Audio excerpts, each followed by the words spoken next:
And we've been joined by Louisville coach Charlie Strong. The Cardinals are 7-1 overall, 3-1 in the American Athletic Conference. Last week, Cardinals had an open date. Louisville in action this Friday at UConn. That will be an 8:30 p.m. Eastern Time start on ESPN2. Coach, thanks for joining us on the call. If you could take a minute to let us know how your open week went and what you expect to see on Friday when you head to Connecticut. Well, it's good to get that open week and have a chance, if you injuries, get some of the guys back who's kind of, and not that we have any serious injuries, have some guys with some bumps and bruises. And our team, got a chance to get some really good work in. Going up Connecticut as a team last year that beat us here at home, and we know this. I don't ever worry about a team's record. I know that we have to prepare ourselves to go in, and it's going to be a 60-minute game, so we got to prepare ourselves to go in and play well. Take questions for Coach Charlie Strong. Please hit R1 on your telephone, and the operator will introduce you.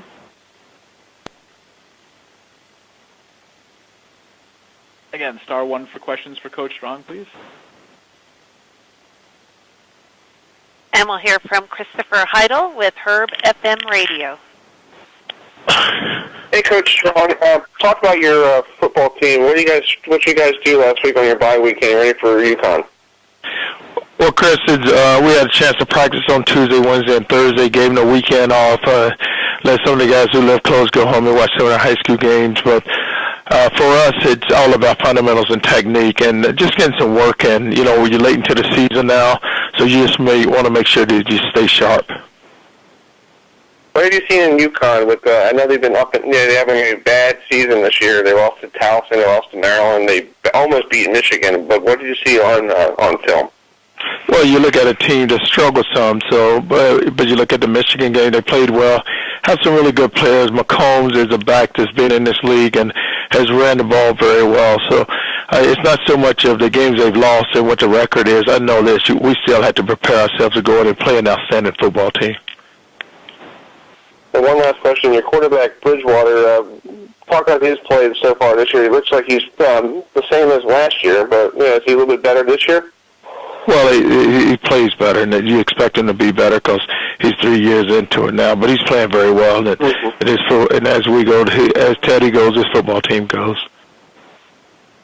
We'll have a great trip to Connecticut on Friday night. All righty. And next we'll move to Jeff Greer with the Courier-Journal, Louisville. Hey, Coach. Yes, Jeff. Obviously, Teddy and the offense got off to a slow start last year when you guys played UConn. What is the plan this week to try to get things going a little bit quicker on offense?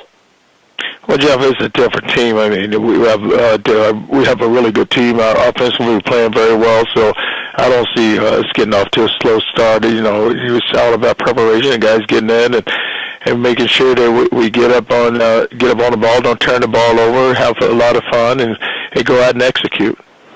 And do you guys? How much have you talked with the running backs about their kind of redefined roles at this point in the season, and how are they handling that shuffle? Well, it's nothing for them to handle. They understand that they're all going to get a series, and the guy that's playing well is going to play. Thanks, Coach. Uh-huh. And we'll move on to Gary Graves with Associated Press.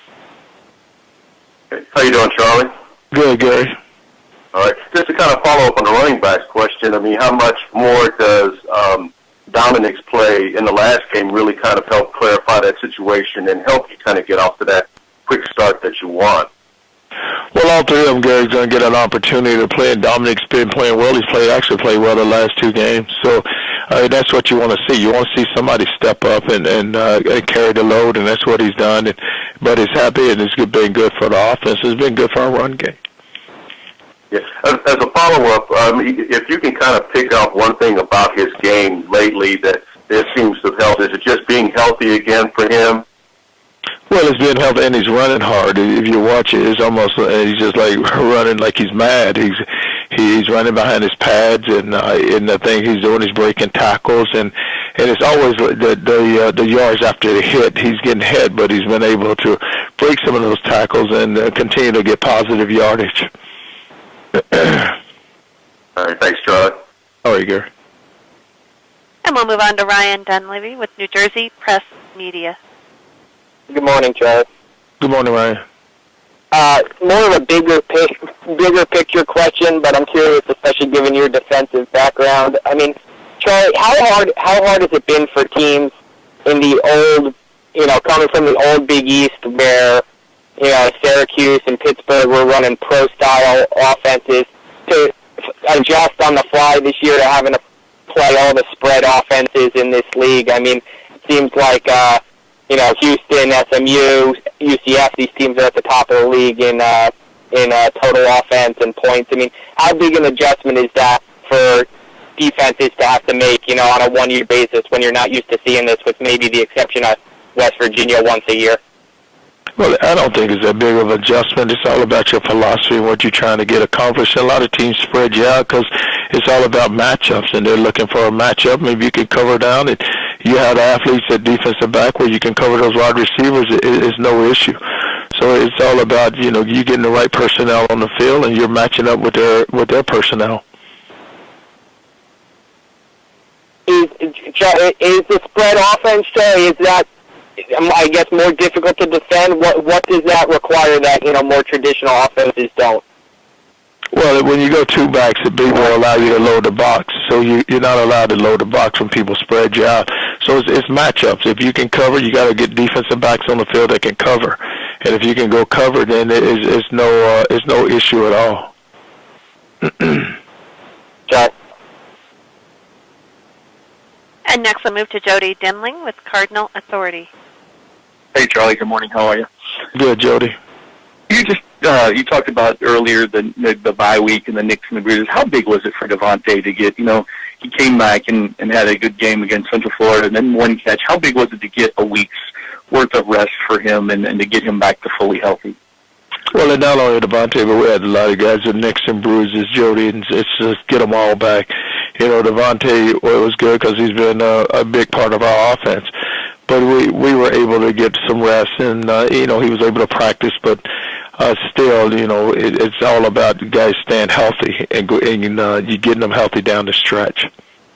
As a follow-up, do you anticipate having Kai back this week, and then maybe an update on Nacho? I know the last time we talked to you, he had a knee injury, and we didn't know. Do you know anything more on Nacho? Well, Nacho won't be back, but we expect to have Kai back. Okay, thanks. Uh-huh. Do you have anything further for Coach Strong, please? Seeing none, Coach, thanks for your time this week. Look forward to talking to you again next Monday. All righty, thank you. All right, and that is Louisville coach Charlie Strong. The Cardinals at UConn on Friday. That will be an 8:30 p.m. Eastern Time start, and will be on ESPN2.